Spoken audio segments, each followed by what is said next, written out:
This is the MIYOO Mini, a really cool little handheld out of China, but more importantly this is the version 2. There's a few subtle changes between version 1 and version 2 which we're going to talk about today, but I've been playing with this now for a little over a week and I wanted to give my review, so that's what we're going to do today. So on the front of the unit you'll see you have 4 main buttons, sort of action buttons if you like. You've got A, B, X and Y.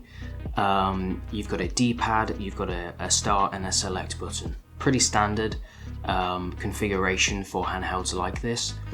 A lot of games that I play, because I primarily play Game Boy games, don't take advantage of the X and Y. Usually it just means that the A and B buttons are just duplicated on the X and Y. But there probably are games on this device which do utilize the X and Y, so it's cool to have them. But the action buttons, the D-pad, the start and select, they are a pretty standard configuration. Now, from what I've heard, the version 1 had a problem where the D-pad in particular would actually rub against the housing, and I've seen some pictures of some pretty severe damage to the D-pad, because every time you push in the D-pad or use it, it would rub and the plastic would completely get torn up. In the version 2, at least from what I've seen and what I've heard other people say, that doesn't happen anymore. So that is a big improvement from the version 1 to the version 2. The other button that you'll notice that we have is this button here, which is kind of like the old school brightness button on like the GBA SP. This is not that though. This is the menu button, and it kind of works like a phone in the sense that the menu is contextual, so whatever screen you're on at that time, or if you're in a game, if you press this button it'll open up a menu which will give you various options depending on what you're doing at the time. So if you're in a game and you press that, it will offer you to save the game, to exit to menu and things like that. If you're already in the menu and you're say hovering over a game and you press that, then you'll be able to, it'll give you the option to like set the game to favorites and whatnot. So it's kind of contextual based depending on where you are within the emulator. They feel really nice, the D-pad's really nice, the action buttons are really nice, and I've had zero issues when it comes to you know, being overly squishy or like really hard to push in. It's very good. They're very good. So while we're talking about the front of the device, we might as well mention the screen here.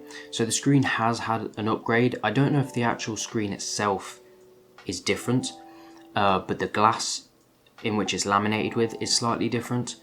I think this has improved because the version 1 had a hazy screen apparently, so it just wasn't as good as it could have been, and also some of the viewing angles were a little bit off as well. Again, I have to say I haven't had a problem with this screen. In fact, the screen itself is really nice. It's very bright.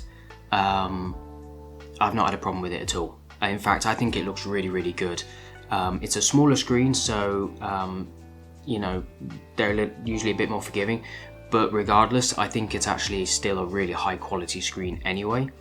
The trim around the screen is super narrow, it's super clean, and I like how, I just like it how the sort of the bevel around the screen is so minimal. I think it's a really stylish design, and yeah, clarity wise, the screen to me looks perfect. I can't fault it at all. So on the top of the device, you really don't have much going on at all. You have 3 little LED indicator lights, and you have the power button. So it will be green when it's powered on. I think while it's charging, it's red, and blue is fully charged. Charging times are pretty quick. I've not timed them because, I mean, who really cares? But it's quick. The battery is only 2000. We'll talk about the battery later. So it charges fairly quick. But on the top of the handheld, that's all you've got. You've got a power button and some LED indicators. On the bottom of the device, we have a 3.5 millimeter jack. I've used that multiple times. The sound that comes out of that is spot on. The emulation that the handheld's doing is really nice, and the audio sounds really good. You have a memory card slot. This handheld, believe it or not, actually comes with a memory card, and I was expecting to have to load that with my own ROMs, which I didn't have a problem with at all, but actually it comes preloaded with thousands of games already. So this is actually ready to play straight out of the box. It came charged, it came with a full memory card, it's ready to go, which is really cool. I wasn't expecting it to be loaded with ROMs. That was a pleasant surprise, but that is a memory card slot there. I haven't checked, but I have used a 64 gig card. I assume it can read up to 128. That would be probably overkill. Most of the consoles that this emulates have fairly small game sizes. So 128 gig or anything really above 32 is probably overkill. So on the back we have some bumper buttons or some shoulder buttons, whatever you want to call them. We have 4 as well, so this is a very small handheld. That's its kind of design purpose. The whole point of this is the MIYOO Mini, and despite that we have 4 bumper buttons, which is really cool and really generous. They feel really nice as well. There's minimal movement in them, but they're really nice. They feel great. The 2 inner buttons, the R2 and the L2, are slightly raised compared to the R and the L. So ergonomically wise, they've thought about it a little bit. It feels great and it works great. A lot of the emulators as well, or at least the ROMs that I've been playing, again, mostly GBA. I was going to say Grand Theft Auto. Mostly GBA ROMs. I think it's the R2 button is set to the speed, so like 2 times speed or whatever. So if you're playing Pokemon and stuff where, you know, it seems, especially when you're playing over and over again, having that speed, sort of 2 times speed or whatever it actually is, mapped to that button is very useful. And then you've got the battery compartment. Now this is something that's different between the first version and the second version. So the first version had kind of like a mobile phone battery in the sense that it kind of went in and had the gold connectors. This is now sort of like a LiPo with a wire. I kind of prefer this, to be honest. It's also a slightly bigger battery, not by much, so it's not really worth writing home about, but it is a slightly bigger battery. But it also means that you'll be able to buy third-party replacements if that's something you want, and you can plug it in with the wire or whatever. Some people don't like this. Some people think this makes it look a lot more DIY, sort of hacky, but personally I like that. I like this. So to me, it's much easier to buy these kind of batteries, so I think it's much better. Now this is the only thing that I can really nitpick about and wish was slightly better. The volume wheel is so small and thin and slightly recessed that I can't even feel it rotating. So when I'm trying to rotate the wheel to either turn the volume up or down, I can't really feel if I'm doing it or not. Now maybe it's just my fingers, my thumb or whatever, but I generally can't feel if my thumb is either just sliding over the wheel or actually rotating it. And at night time it's even harder because you can't even see. If you're doing it on feel alone, it's a bit of a faff. Honestly, I would have rather had a stepped volume controller or a button volume, or if they really wanted you to have the fully adjustable sort of 0-step volume wheel, make it just a little bit more resistant so I know when I'm actually doing it and when I'm actually rotating the wheel. It's a bit of a, it's not a huge problem. I am nitpicking, but at the same time,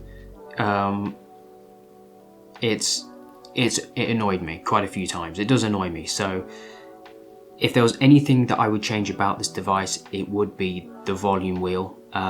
It's just a little bit annoying. There is one other area that I think, again, it's kind of nitpicking, so maybe people will disagree with me, but the sound that comes out the speaker isn't sometimes the best. Sometimes when I'm playing GBA games, there is a lot of static that comes with that. Now, in a way, it's kind of authentic because it was definitely there and audible on the Game Boy SPs and whatever. But sometimes it's just a little too noticeable. I don't know if it's just me.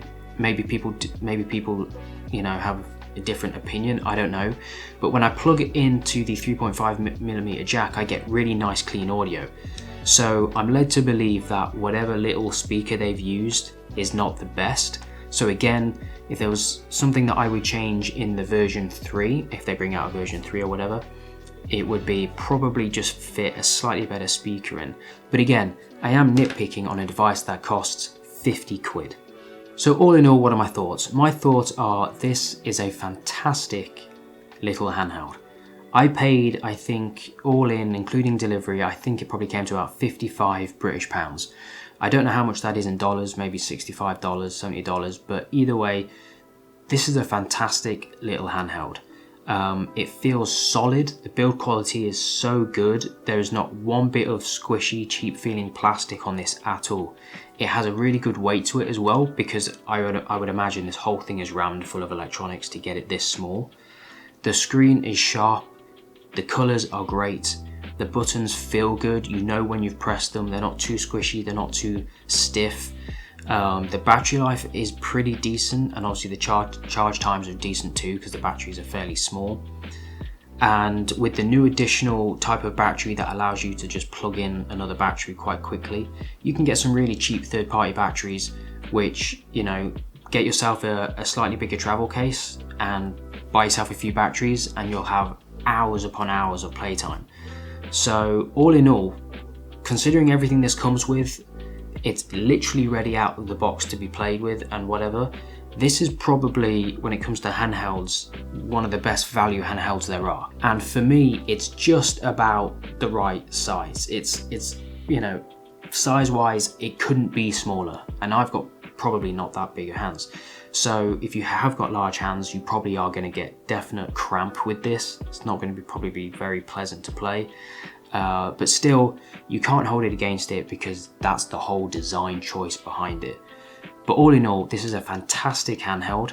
I highly recommend, if someone is looking, if you're looking at this and you're contemplating buying it, this does not feel cheap. This feels worth, it feels like it's worth the money. And it plays well. There are firmware changes you can make to it as well if the UI is not to your liking. There's some guys out there who will put on, I think it's Onion OS and whatnot, because this is running Linux. So there's changes you can make to it. There seems to be a decent sort of modding scene. There's a lot of people with these handhelds now, not just the version 2s, but the older versions and whatnot. So yeah, I highly recommend this handheld. If you've got this, let me know what you thought of it in the comments. If you're thinking about getting it, leave a comment and myself or some other people who have these handhelds will reply, try and answer your questions. All the links that you need will be in the description. Thank you guys for watching this video. I hope you enjoyed the hopefully slightly better quality that I have now for my recording setups. Thank you guys for watching, and I will see you in the next video.